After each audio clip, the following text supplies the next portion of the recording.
Merci d'avoir fait le choix de cette vidéo. Sois le bienvenu, c'est un plaisir de te retrouver aujourd'hui. Et aujourd'hui, on va voir ensemble qui est Simon Sinek, puisque si tu es sur cette vidéo, c'est que tu as découvert l'un de ses livres, peut-être s'il est possible que tu aies découvert son best-seller, commencer par Pourquoi, ou alors peut-être comment les grands leaders inspirent les gens à prendre des actions ou prendre l'action. Bref, dans tous les cas, tu as découvert Simon Sinek et tu veux aller plus loin, et c'est ce que je te propose à travers cette vidéo. Mais avant qu'on aille plus loin, je t'invite à t'abonner à la chaîne YouTube en activant la notification pour ne pas rater les prochaines vidéos et redécouvrir les vidéos les plus populaires. Aussi, je t'invite à apprécier cette vidéo pour m'encourager à reproduire ce type de vidéo. Alors Simon Sinek est une personne relativement à part dans le monde du management et de la motivation, puisqu'il a un critère de différenciation qui est assez fort, et c'est pour ça que je m'intéresse principalement beaucoup à lui en ce moment, et que je voulais partager avec toi vraiment toutes les choses que j'ai apprises et qui vont certainement te permettre d'aller beaucoup plus loin dans ton interprétation de la lecture de ces différents ouvrages. Donc Simon Sinek, c'est un conférencier britannique, auteur de livres sur le management et la motivation. Il a eu une formation faite à l'université de Brandeis, et il est né au Royaume-Uni, mais a surtout beaucoup voyagé dans sa jeunesse, puisqu'il est allé en Afrique du Sud, à Hong Kong, avant que sa famille ne s'établisse dans le New Jersey, aux États-Unis. Il est diplômé de l'université de Brandeis, comme je te l'avais dit, et après avoir abandonné ses études de droit, il a rejoint l'université de la communication et de la publicité, d'abord chez Euro RSCG, puis chez Olviger et Mather. En 2009, il publie son best-seller, Commencer par Pourquoi, comment les grands leaders inspirent chacun à agir.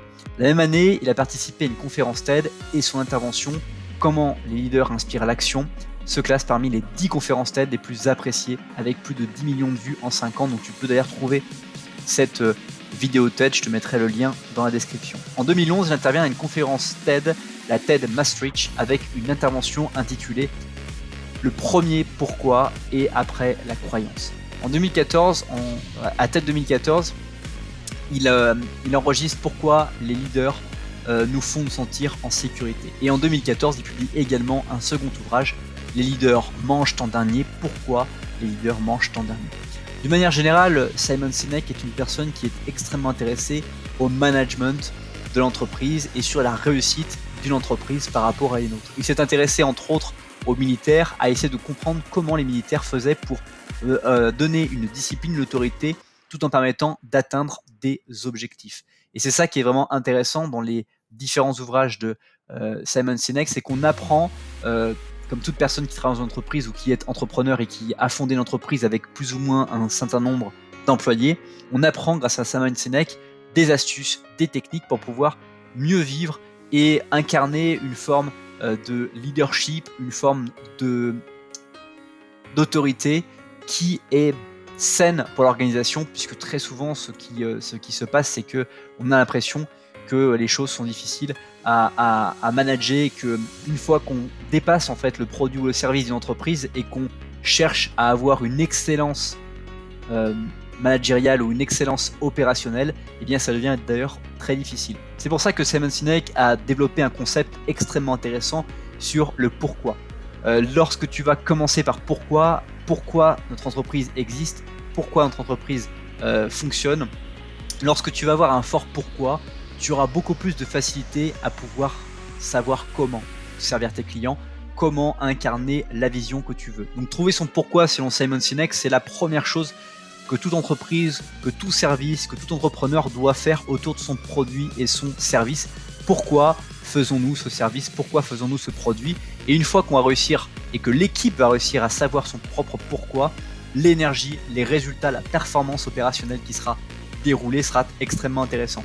Mais Simon Sinek ne s'est pas uniquement arrêté au travail d'équipe, mais s'est aussi intéressé beaucoup au travail du comment les grands leaders inspirent l'action. Pourquoi dans une équipe, il y a des leaders qui vont mener l'équipe, qui vont amener l'équipe à elle-même, chacun des membres, à se mettre dans une démarche proactive, dans une démarche qui va vraiment impacter et faire les choses puissamment. Et pourquoi, au contraire, dans d'autres équipes, eh bien, les leaders ne vont pas inspirer l'action, mais au contraire, ils vont inspirer une forme de stabilité, une forme d'arrêt, une forme en fait de complètement, les gens vont être statiques et ne vont plus être en mouvement parce qu'ils auront peut-être peur d'une chose ou d'une autre. D'une manière générale, en fait, ce qui est vraiment intéressant dans le travail de Simon Sinek, c'est cette idée de jeu infini. Pour lui, il parle d'infinite game. C'est pas encore beaucoup démocratisé en France, mais le principe d'infinite game, c'est le principe que on ne peut jamais considérer qu'une entreprise n'a plus besoin de changement. C'est la même chose que pour notre vie, et encore plus dans le monde et les environnements dans lesquels nous sommes aujourd'hui. Une entreprise telle que nous la voyons aujourd'hui, nous la vivons aujourd'hui, elle est constamment dans un changement, et donc c'est un jeu infini de renouvellement. Le pourquoi d'aujourd'hui est peut-être un pourquoi différent demain. Par exemple, tu as certainement déjà entendu l'exemple de Kodak, l'entreprise Kodak qui fabriquait des pellicules et des appareils photo avec des pellicules. Les gens sont restés dans le pourquoi on faisait de la photo et n'ont pas changé leur pourquoi au moment où l'ère du numérique est arrivée, sur le fait qu'il fallait adapter le business model et le pourquoi l'entreprise existait. Si bien qu'en 2012, ils ont mis la clé sur la porte, accumulant des dettes et n'arrivant plus à renouveler leur business model, et c'est quelque chose qui existe énormément et très souvent dans des entreprises qui n'arrivent pas à renouveler finalement ce jeu infini qu'est l'entrepreneuriat et l'entreprise telle que l'on fait. De manière générale, Simon Sinek parle de beaucoup de choses, notamment il explique que la dopamine dans une organisation est quelque chose qui est très intéressant à observer. Donc la dopamine, c'est cette hormone du plaisir, du bonheur. C'est entre autres une hormone que nous développons tous quand nous faisons du sport. Après peut-être un footing, tu as déjà ressenti une euphorie, une décontraction. Eh bien, il observe en fait qu'il y a beaucoup en fait de possibilités de pouvoir stimuler cette dopamine à son avantage à travers des organisations, et qu'aussi il est possible d'avoir des dopamines qui vont être à notre inconvénient. Notamment, Simon Sinek imagine et a une vision du futur sur le fait que beaucoup de personnes dans les réunions plus tard devront installer leur téléphone portable dans des boîtes en entrant dans la salle de réunion pour permettre à la dopamine de ne pas être entièrement absorbée par les téléphones. Parce que aujourd'hui, il y a beaucoup de personnes qui ont des shoots de dopamine quotidiennes parce qu'ils vont au moindre sonnerie de leur téléphone ou au moindre vibreur aller le décrocher et vouloir en permanence rester connectés. Pourquoi ils veulent rester connectés ? C'est comme l'effet de la cigarette, c'est parce qu'ils se sentent utiles et qu'ils ont le sentiment et qu'ils ont développé cette croyance, ce sentiment d'être utile à chaque sonnerie, à chaque appel qui va être réussi. Aussi, l'un des concepts que je n'ai pas vraiment expliqué tout à l'heure dans les travaux de Simon Sinek, c'est le concept de cercle d'or. Donc ce cercle d'or, en fait, c'est un schéma graphique qu'a développé Simon Sinek, dans lequel au centre c'est le pourquoi, au milieu c'est le comment, et la dernière strate c'est pour qui va incarner en fait ce comment et ce pourquoi, qui sont en fait les oignons, on va dire, les couches d'oignons de ce travail qui était nécessaire de produire pour pouvoir en fait améliorer une équipe, améliorer une organisation et faire en sorte qu'il soit dans une amélioration continue importante. Aussi, l'un des principes extraordinaires que présente Simon Sinek, c'est qu'il est intéressé vraiment au fait que les leaders, les vrais leaders se servent en dernier. Un concept qui parle quand on le dit, pourquoi les vrais leaders se servent en dernier, c'est l'idée en fait que dans une équipe, le leader n'a besoin de rien, c'est celui qui est le plus mature de n'avoir besoin de moins de choses possibles, puisqu'il va avoir un niveau de confiance en lui qui va être indépendant de ce qui se passe autour et du besoin matériel ou physique peut-être des choses. Et donc c'est vraiment les vrais leaders vont être incarnés par cette caractéristique, selon son observation, d'une personne qui va être autosuffisante de tellement de choses que finalement elle peut se permettre de se servir en dernier, même au risque de n'avoir rien à manger. Bien sûr, là on parle de cette réflexion sur la nourriture, mais d'une certaine manière, c'est peut être abordé et mis en place sur différentes autres choses dans le milieu, on va dire, entrepreneurial de façon absolument générale. Autre principe aussi que je voulais partager avec toi, c'est son livre Le leader sans titre. Pour Simon Sinek, il a beaucoup observé aussi que dans le leadership, il y avait une véritable tendance deux tendances d'une certaine manière.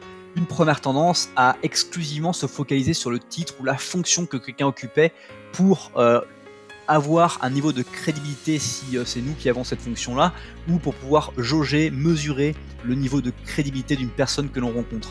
Et il a aussi observé une autre tendance, c'est qu'il y a beaucoup de personnes qui vont aussi être des leaders sans titre. Il considère qu'ils sont environ 5 à 10% des organisations.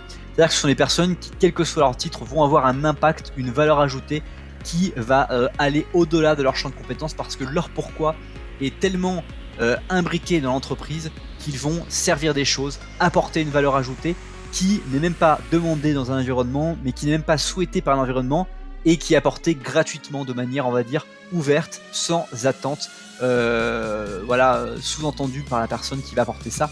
Et c'est vraiment quelque chose qui l'a marqué dans ses différentes observations qu'il a pu faire à travers ses travaux. Ce n'est pas encore la fin de cette vidéo, mais juste avant qu'on se quitte, je t'invite à partager cette vidéo à une personne à laquelle tu penses. Tu as un petit bouton juste en dessous, tu cliques dessus, tu peux partager cette vidéo sur Messenger, par texto, Facebook, LinkedIn, bref, il y a différentes possibilités et ça se fait sans arrêter cette vidéo. Aussi, je t'invite à me dire dans les commentaires ton prénom, la ville et le pays d'où tu regardais cette vidéo et le plus gros problème que tu rencontres. Ça m'intéresse profondément de pouvoir interagir avec toi en ce moment sur ce que tu rencontres. Enfin, je t'invite à lire la description de cette vidéo pour aller beaucoup plus loin que le contenu de cette dernière. Tu trouveras notamment mes formations en ligne disponibles en un seul clic depuis le confort de ta maison ou encore d'autres contenus, d'autres techniques que je partage avec toi dans la description. Passe une très bonne suite de journée et encore merci d'avoir fait le choix de cette vidéo.